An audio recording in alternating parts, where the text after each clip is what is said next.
ನಮಸ್ಕಾರ ಬಂದವ್ರೆ. ನಾನು ಭೂಮಾಪನದ ಬಗ್ಗೆ ಪರಿಚಯಿಸ್ತಾ ನಿಮಗೆ ಸಪ್ಲೈ ವೋಜಿನ ಬಗ್ಗೆ ತಿಳಿಸ್ಕೊಡ್ತಾ ಇದ್ದೆ. ಅದೇ ರೀತಿ ನಾನು D&O ಅಂದರೆ ಡಯಾಗೋನಲ್ ಆ್ಯಂಡ್ ಆಫ್ಸೆಟ್ ವಿಭಾಗದ ಬಗ್ಗೆ ಕಳೆದ ಸಂಚಿಕೆಯಲ್ಲಿ ತಿಳಿಸ್ಕೊಟ್ಟಿದ್ದೆ.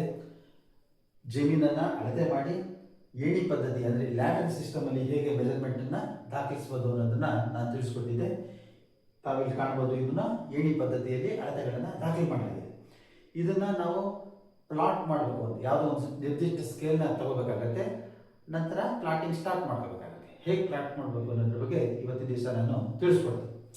ಮೊದಲಿಗೆ ಒಂದು ರೇಖೆಯನ್ನು ಎಳ್ಕೋಬೇಕಾಗುತ್ತೆ. ಅದಕ್ಕೆ ಎ ಪಾಯಿಂಟಿಂದ ನಾವು ಪ್ರಾರಂಭ ಮಾಡಬೇಕಾಗುತ್ತೆ. ಈ ರೇಖೆ ಎಷ್ಟಿರಬೇಕು ಅಂತಂದರೆ A to B ಎಷ್ಟಿದೆ ಅಂತಂದರೆ 1004 ಲಿಂಕ್ಸ್ ಇದೆ. 1004 ಲಿಂಕ್ಸ್ಗೆ ಒಂದು ರೇಖೆ ಎಳ್ಕೋಬೇಕು. ನಂತರ ಎ ಇಂದ 190 ಲಿಂಕಿಗೆ 150 ಲಿಂಕಿಗೆ ಒಂದು ಆಫ್ಸೆಟ್ ಇದೆ.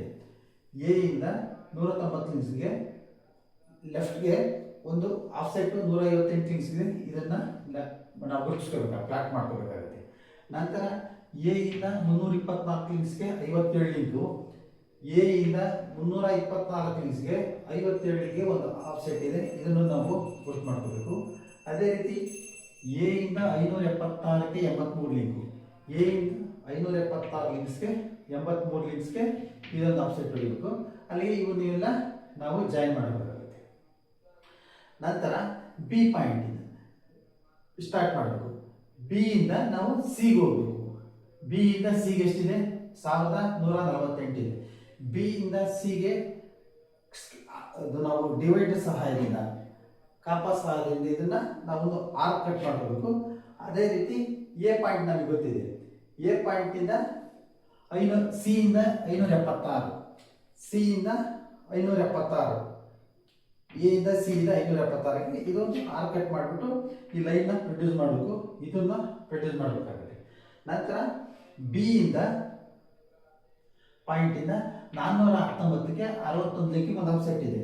ಇಲ್ಲಿಂದ 419ಕ್ಕೆ ಒಂದು ಆಫ್ಸೆಟ್ 61 ಲಿಂಕಿಗೆ, ಅಂದರೆ ಅಲ್ಲಿಗೆ ನಮಗೆ ಈ ಪಾಯಿಂಟ್ ಗೊತ್ತಾಗುತ್ತೆ.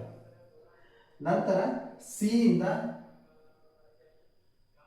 178ಕ್ಕೆ ಒಂದು ಆರ್ಕ್ನ ಕಟ್ ಮಾಡ್ಕೋಬೇಕು. ಅದೇ ರೀತಿ ಎ ಇಂದ 712ಕ್ಕೆ ಒಂದು ಆರ್ಕ್ನ ಕಟ್ ಮಾಡಬೇಕು. ಈ ಲೈನ್ನ ಜಾಯಿನ್ ಮಾಡಬೇಕು. ಈ ರೀತಿ ಮಾಡಿದಾಗ ನಾವು ಯಾವುದೇ ಒಂದು ನಿಗದಿತ ಸ್ಕೇಲ್ಗೆ ಪ್ಲಾಟ್ ರೆಡಿ ಆಗುತ್ತೆ. ಇದನ್ನು ನಾವು ಟ್ರಯಾಂಗ್ಯುಲೇಷನ್ ಮೆಥಡಲ್ಲೂ ಮಾಡಬಹುದು ಅಥವಾ ಟಾಪ್ ಸ್ಕ್ವೇರ್ ಮೆಥಡಲ್ಲೂ ವಿಸ್ತೀರ್ಣವನ್ನು ಕಂಡುಹಿಡಿಯಬಹುದಾಗಿದೆ. ನೆಲಮಾಪನಕ್ಕೆ ಸಂಬಂಧಪಟ್ಟಂಥ ಎಲ್ಲ ವಿಡಿಯೋಗಳು ಫೇಸ್ಬುಕ್, ಇನ್ಸ್ಟಾಗ್ರಾಮ್, ಯೂಟ್ಯೂಬ್ನಲ್ಲಿ ಲಭ್ಯವಿದ್ದು ತಾವು ನೆಲಮಾಪನ ಎಂದು ಸಬ್ಸ್ಕ್ರೈಬ್ ಆಗಿ ವೀಕ್ಷಿಸಬಹುದಾಗಿದೆ. ಮತ್ತೊಂದು ಸಂಚಿಕೆಯಲ್ಲಿ ನಾನು ಭೂಮಾಪನದ ಬಗ್ಗೆ ತಿಳಿಸ್ಕೊಡ್ತೀನಿ. ಅಲ್ಲಿವರೆಗೂ ನಮಸ್ಕಾರ.